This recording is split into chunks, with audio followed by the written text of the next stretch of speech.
சூரி நடிப்புல ரீசெண்டா தியேட்டர்ஸ்ல ரிலீஸ் ஆன படம் தான் மாமன். இந்த படம் ரிலீஸ் ஆன 3 டேஸ்ல தமிழ்நாடுல மட்டுமே 9 crore கிட்ட கலெக்ஷன் பண்ணிருக்கு. சந்தானம் நடிப்புல ரீசெண்டா தியேட்டர்ஸ்ல ரிலீஸ் ஆன படம் தான் டிடி நெக்ஸ்ட் லெவல். இந்த படம் ரிலீஸ் ஆன 3 டேஸ்ல தமிழ்நாடுல மட்டுமே 9 crore கிட்ட கலெக்ஷன் பண்ணிருக்கு. ரெண்டு படமுமே ஒன்னாதான் சேமா கலெக்ஷன் பண்ணிருக்கு. ஆனா மாமன் படத்துக்கு day by day collection increase ஆகிட்டே போகுது.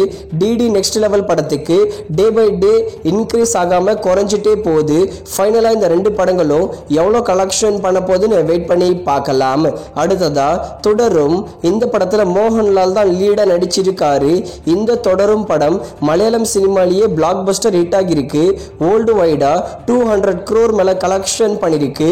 இந்த தொடரும் படத்தோட digital rights Jio Hotstar தான் வாங்கியிருக்காங்க.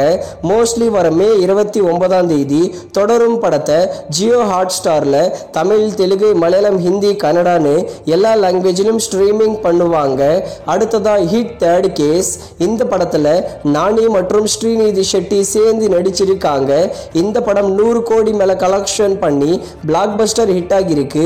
இந்த ஹிட் 3 படத்தோட டிஜிட்டல் ரைட்ஸ் நெட்ஃபிளிக்ஸ் தான் வாங்கியிருக்காங்க. வர ஜூன் 5 ஹிட் 3 படத்தை நெட்ஃபிளிக்ஸ்ல தமிழ், தெலுங்கு, மலையாளம், ஹிந்தி, கன்னடான்னு எல்லா லாங்குவேஜிலும் ஸ்ட்ரீமிங் பண்ணுவாங்க.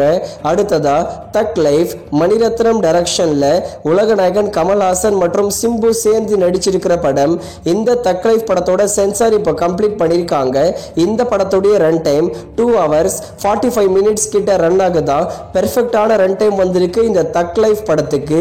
வர ஜூன் 5 தக் லைஃப் படத்தை பேன் இண்டியன் படமா தியேட்டரிக்கல்ல ரிலீஸ் பண்றாங்க.